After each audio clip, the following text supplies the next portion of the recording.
जरांगे आणि शिंदे समितीच्या बैठकीत तोडगा नाहीच. मनोज जरांगेंकडून उपोषणातून माघार घेण्यास नकार. आरक्षण देण्याचं काम शिंदे समितीचं नाही, जरांगेंचं वक्तव्य.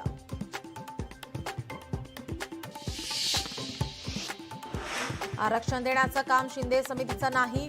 शिंदे समितीला पाठवणं म्हणजे राज्याचा आणि सरकारचाही अपमान. मनोज जरांगेंचा राज्य सरकारवर हल्लाबोल.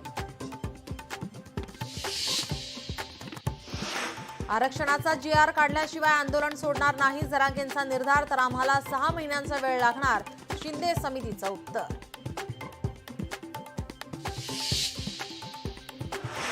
मुख्यमंत्र्यांनी तात्काळ मागण्यांची अंमलबजावणी करावी. मराठ्यांच्या संयमाचा अंत पाहू नका. जरांगे मागणीवर ठाम. मुख्यमंत्री देवेंद्र फडणवीसांना महाराष्ट्र अस्थिर करायचा आहे. जरांगेंची टीका. तर दुकानं पाणी फडणवीसांच्या आदेशानंच बंद केल्याचंही वक्तव्य.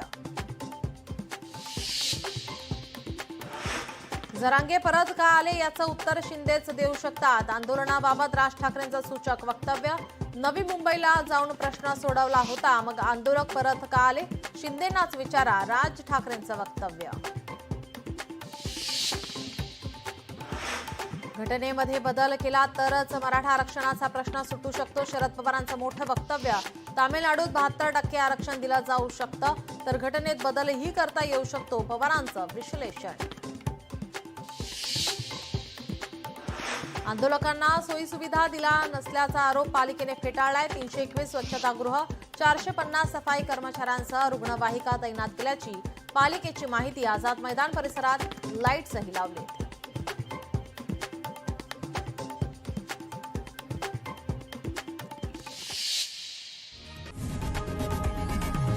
लोकशाही मराठी ऐका, पहा, जागरूक रहा.